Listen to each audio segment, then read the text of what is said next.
ಸಾವಿರ ಜನರನ್ನ ಸೃಷ್ಟಿ ಮಾಡಿದರೆ ತಮ್ಮ ಮಾತು ತುಂಬ ನೀತಿ ಪಾಠಗಳನ್ನು ಕೂಡ ಹೇಳಿದ್ದಾರೆ. ತಾವು ಏನು ಹೇಳ್ತೀವಿ? ನನಗೊಂದು ಸಂತೋಷ ಇದೆ. ಈ ಶಾಲೆ ಹೆಸರೇ ವಿದ್ಯಾ ಸಂಸ್ಕೃತಿ ಅಂತ. ವಿದ್ಯೆ ಅನ್ನುವಂಥದ್ದು ಈಗ ಹೇಳಿದ ಹಾಗೆ ಜ್ಞಾನ ಅಂತ ಉಳಿದಿಲ್ಲ, ಬರೀ ಒಂದು ಇನ್ಫಾರ್ಮೇಷನ್ ಆಗಿದೆ. ಅದನ್ನು ತೊಗೊಂಡು ಬರೆದ್ರೆ ಪರೀಕ್ಷೆ ಮಾರ್ಕ್ಸ್ ಬರುತ್ತೆ ಅಂತ.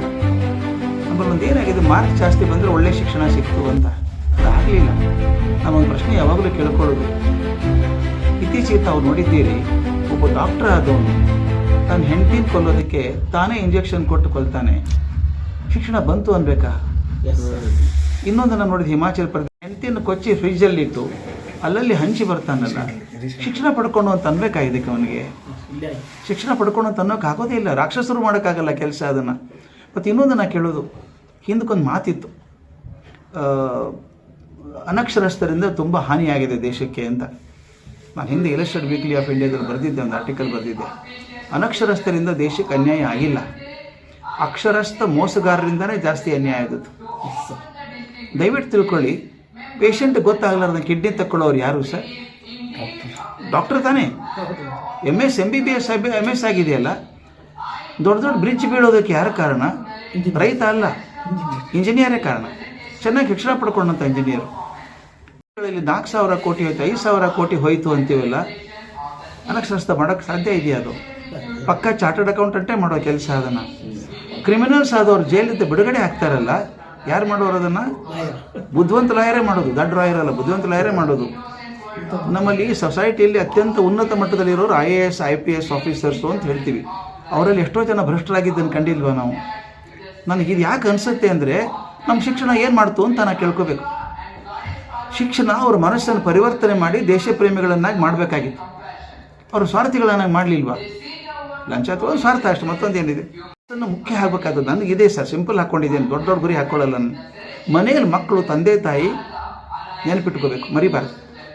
ತಂದೆ ತಾಯಿ ಕೃತಜ್ಞರಾಗಿರಬೇಕು. ಜಗತ್ತಲ್ಲಿ 100 ಜನ ನಾನು ಐ ಲವ್ ಯು ಅಂದರೂ ಕೂಡ ನಿಜವಾಗ್ಲೂ ಪ್ರೀತಿ ಮಾಡೋದು ತಾಯಿ ಮತ್ತು ತಂದೆ ಇಬ್ಬರೇ. ಜಗತ್ತಲ್ಲಿ ಮಕ್ಕಳನ್ನು ಏನೂ ಅಪೇಕ್ಷೆ ಮಾಡದೆ ಪ್ರೀತಿ ಮಾಡುವಂಥ ಎರಡೇ ಜೀವ, ತಾಯಿ ಮತ್ತು ತಂದೆ. ಅವ್ರಿಗೆ ಅನ್ಯಾಯ ಮಾಡಿದರೆ ಹೇಗೆ ಸರ್? ಅದಕ್ಕೆ ತಂದೆ ತಾಯಿಗಳ ಮನಸ್ಸಿಗೆ ನೋವಾಗಲಾರ್ದಂಗೆ ಬದುಕೋದು ಹೇಗೆ ಅಂತ ಮೊದಲು ಕಲಿಸ್ಬೇಕು. ಮನೆಗೆ ಒಳ್ಳೆಯವನಾಗಬೇಕು. ನಾನು ನಿಂತ ನೆಲ, ನನ್ನ ದೇಶ ಕರ್ನಾಟಕ ಇದು, ಅದ್ರ ಬಗ್ಗೆ ನನ್ನ ಋಣ ಇರಬೇಕು. ನನ್ನ ಭಾಷೆ ಬಗ್ಗೆ ಪ್ರೀತಿ ಇರಬೇಕು. ಕೊನೆ ನನ್ನ ದೇಶ ಸರ್, ಎಂಥ ದೊಡ್ಡ ದೇಶ ಇದು. ಇಷ್ಟು ಇತಿಹಾಸ ಇರುವಂಥ ದೇಶ ಪ್ರಪಂಚದಲ್ಲಿ ಯಾವುದೂ ಇಲ್ಲ. ನನ್ನ ಮಕ್ಕಳಿಗೆ ಹೇಳಬೇಕಲ್ಲ, ನಾವು ಯಾರು ಹೇಳ್ತೀವಿ? ಪರೀಕ್ಷೆ ಮಾರ್ಕ್ಸ್ ಬಂದರೆ ಆಯಿತು ಅಂತೀವಿ. ಅಯ್ಯೋ ಇಂಡಿಯಾ ವಿಲ್ ನಾಟ್ ಇಂಪ್ರೂವ್ ಅನ್ನೋರು ಕೇಳಿದ್ದೀನಿ ನಾನು. ಅಯ್ಯೋ ಉದ್ಧಾರ ಆಗಲ್ಲ ದೇಶ. ಅಲ್ವ ಹೇಳ್ದ, ದೇಶ ಉದ್ಧಾರ ಆಗಲ್ಲ ಸರ್. ಯಾವ ದೇಶ ಉದ್ಧಾರ ಆಗುತ್ತೆ ಅಂತ ಕೇಳಿದೆ. ಅಮೇರಿಕಾ ಅಂತ. ನಾನು ವರ್ಷಕ್ಕೆ 2 ಸಲ ಹೋಗ್ತೀನಪ್ಪ ಅಲ್ಲಿ. ಅಲ್ಲಿ ಕೂಡ ನೀರು ಹಾಗೆ ಇದೆ, ಇಲ್ಲೂ ನೀರು ಅದೇ ಇದೆ. ಅಲ್ಲೂ ಎಲೆ ಹೆಸರಿದಾವೆ, ಇಲ್ಲೂ ಎಲೆ ಹೆಸರಿದ್ದಾವೆ. ಅಲ್ಲೂ ಜನ ಹಸಿವಾದಾಗ ಊಟ ಮಾಡ್ತಾರೆ, ನಾವು ಮಾಡ್ತೀವಿ. ಕೆಟ್ಟಿದ್ರೆ ನಾನು ನೀನು ಇಬ್ಬರೇ. ದೇಶ ಕೆಡೋಕ್ಕೆ ಸಾಧ್ಯ ಇಲ್ಲ. ಹೆಂಗೆ ಕೆಡುತ್ತೆ ದೇಶ? ತುಂಬಬೇಕಲ್ಲ ದೇಶ ಮಕ್ಕಳಿಗೆ, ಇಂಥ ದೇಶ ಎಲ್ಲಿದೆಯಪ್ಪ ನಿನಗೆ ಅಂತ. ಅದಕ್ಕೆ ನಾನು ಈ ಶಾಲೆಯಲ್ಲಿ ಹಾಕ್ಕೊಂಡದ್ದು ಇಷ್ಟೇ, ಇಲ್ಲಿ ಓದುವಂಥ ಪ್ರತಿಯೊಂದು ಮಗು ದೇಶಕ್ಕೆ ಋಣಿಯಾಗಿರಬೇಕು. ನನ್ನ ಸಂಸ್ಕೃತಿ ಬಗ್ಗೆ ಹೆಮ್ಮೆ ಪಡಬೇಕು. ಆಗ ಹೆಸರು ವಿದ್ಯಾ ಸಂಸ್ಕೃತಿ ಅನ್ನೋ ಸಾರ್ಥಕ ಆಗ್ತದೆ ಅಂತ ಆ ಹಠ ಹಿಡಿದು ಮೊದಲು CBSE ಅಫಿಲಿಯೇಷನ್ ಮಾಡಿಸಿ ಮಕ್ಕಳಿದ್ದಾರೆ. ಈ ವರ್ಷ ತೊಗೊಂಡಿದ್ವಿ ನಾವು. ನನಗೆ ಖಾತ್ರಿ ಇದೆ ಮುಂದಿನ ವರ್ಷ 350 ಮೇಲೆ ಆಗ್ತದೆ.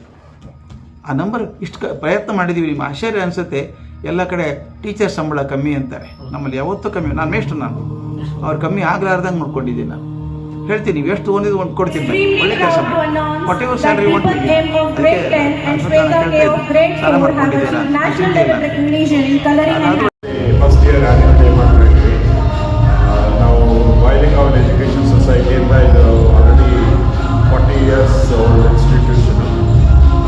ನಾವು ಅಕಾಡೆಮಿ ಆಫ್ ಕ್ರಿಯೇಟಿವ್ ಟೀಚಿಂಗ್ ಅವ್ರ ಹತ್ರ ಈಗ ಹ್ಯಾಂಡ್ ಹೋಲ್ಡಿಂಗ್ ಪ್ರೋಗ್ರಾಮ್ ಇಟ್ಕೊಂಡಿದ್ದೀವಿ.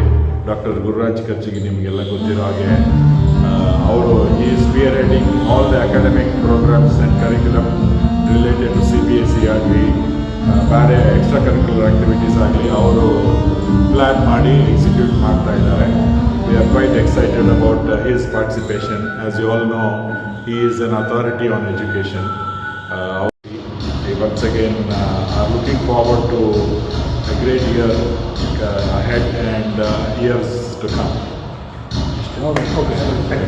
ನಾನು ವಿದ್ಯಾಸಂಸ್ಕೃತಿ ಶಾಲೆಯ ಪ್ರಾಚಾರ್ಯರು. ಈ ವಿದ್ಯಾಸಂಸ್ಥೆ ಶಾಲೆ ವೈಯಾಲಿಕ್ ಕಾವಲ್ ಎಜುಕೇಷನ್ ಸೊಸೈಟಿ ಮತ್ತು ಅಕಾಡೆಮಿ ಫಾರ್ ಕ್ರಿಯೇಟಿವ್ ಟೀಚಿಂಗ್ ಇಬ್ಬರ ಮ್ಯಾನೇಜ್ಮೆಂಟ್ ಉಪಸ್ಥಿತಿಯಲ್ಲಿ ಇದು ನಡೀತಾ ಇದೆ. ಕಳೆದ 2025-26 ಇದು CBSE ಆಗಿ ಬದಲಾವಣೆ ಯಾವುದು ಬೋರ್ಡನ್ನು ಹೊಂದಿರೋದ್ರಿಂದ ಈ ವರ್ಷ ಈ ಶಾಲೆ ಗುರುರಾಜ್ ಕರ್ಜಗಿ ಅವರ ಮುಂದಾಳತ್ವದಲ್ಲಿ ಈಗ ನಡೀತಾ ಇರೋದ್ರಿಂದ ನಾವು ಗುರುರಾಜ್ ಕರ್ಜಗಿ ಅವರು ಹೇಳಿದಾಗಲೇ ಈ ವಿದ್ಯಾಸಂಸ್ಕೃತಿ ಶಾಲೆ ವಿದ್ಯೆಯ ಜೊತೆಯಲ್ಲಿ ಸಂಸ್ಕೃತಿಯನ್ನು ಕೂಡ ನಾವು ಕೊಡ್ತಾ ಇದ್ದೀವಿ. ಇಂದಿನ ಈ ಆನ್ಯುವಲ್ ಡೇ ಕಾರ್ಯಕ್ರಮದಲ್ಲೂ ಕೂಡ ನಾವು ಪೀಸ್ ಅನ್ನುವಂಥ ಥೀಮನ್ನು ಯಾಕೆ ಆಯ್ಕೆ ಮಾಡ್ಕೊಂಡಿದ್ದೀವಿ ಅಂತ ಹೇಳಿದ್ರೆ, ಸಮಾಜದಲ್ಲಿ ನಾವು ನೋಡಿದ ಹಾಗೆ ಶಾಂತಿ ಅನ್ನೋದನ್ನೇ ಕಳ್ಕೊಳ್ತಾ ಇದ್ದೀವಿ.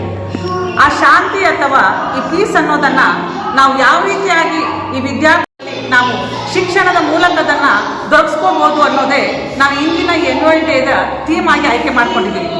ಎಕ್ಸಾಂಪಲ್ ನೋಡಿದ್ರೆ ನಾವು ಇದನ್ನು ಯಾವ ರೀತಿ ಮಾಡಿ ತೊಗೊಳ್ತೀವಿ ಅಂದರೆ ಮೈಂಡ್ ಇನ್ ಪೀಸ್. ಒಂದು ಮನುಷ್ಯರಲ್ಲಿ ಈಗ ಶಾಂತತೆ ಅನ್ನೋದನ್ನು ಕಳ್ಕೊಬಿಟ್ಟಿದ್ದೀವಿ. ಫ್ಯಾಮಿಲಿಯಲ್ಲಿ ಪೀಸನ್ನು ಕಳ್ಕೊಳ್ತಾ ಇದ್ದೀವಿ, ಕಂಟ್ರಿಯಲ್ಲಿ ಪೀಸನ್ನು ಕಳ್ಕೊಳ್ತಾ ಇದ್ದೀವಿ. ಇದನ್ನ ಈಗ ಎಕ್ಸಾಂಪಲ್ ಆಗಿ ಮೊನ್ನೆ ಕಾಶ್ಮೀರದಲ್ಲಿ ನಡೆದಂಥ ಅನಾಹುತವನ್ನ ಗೊತ್ತಾಯ್ತಾ, ಆ ತೀರ್ಮಾನ ಮೂಲ ಉದ್ದೇಶವಾಗಿ ಇಟ್ಕೊಂಡು ಈ ಶಾಂತಿಯುತವಾದಂಥ ಸೌಹಾರ್ದಯುತವಾದಂಥ ಒಂದು ಭಾರತ ದೇಶವನ್ನ ನಾವು ಹೇಗೆ ಕಟ್ಟಬಹುದು ಅನ್ನೋದನ್ನ ಮಕ್ಕಳ ಮುಖಾಂತರ ಈ ಶಿಕ್ಷಣವನ್ನ ಕೊಡ್ತಾ ಇರುವಂಥ ಮಕ್ಕಳ ಮುಖಾಂತರ ನಾವು ತೋರಿಸ್ತಾ ಇದ್ದೀವಿ. ಈ ವಿದ್ಯಾ ಸಂಸ್ಕೃತಿ ಶಾಲೆಯಲ್ಲಿ ನಾವು ಶಿಕ್ಷಣದ ಜೊತೆಗೆ ಮೌಲ್ಯಗಳನ್ನು ಕೂಡ ನಾವು ಬೆಳೆಸ್ತಾ ಇದ್ದೀವಿ. ಯಾಕಂದ್ರೆ ಮನುಷ್ಯನ ಹಿಂದಿನ ಕಾಲದಲ್ಲಿ ನಮಗೆ ಈ ಡೆಡಿಕೇಶನ್ ಅನ್ನೋದು, ಈ ಪಂಕ್ಚುಯಾಲಿಟಿ ಅನ್ನುವಂಥದ್ದು ಮತ್ತೆ ಡಿಸಿಪ್ಲಿನ್ ಅನ್ನುವಂಥದ್ದು ಹಿಂದಿನ ಕಳ್ಕೊಳ್ತಾ ಇದ್ದೀವಿ. ಶಿಕ್ಷಣ ಅನ್ನೋದು ಕೇವಲ ಪುಸ್ತಕದ ಮೂಲಕ ಹೋಗೋದಷ್ಟೇ ಅಲ್ಲ, ಈ ಶಿಕ್ಷಣ ಅನ್ನುವಂಥದ್ದನ್ನ ಮೂಲಭೂತ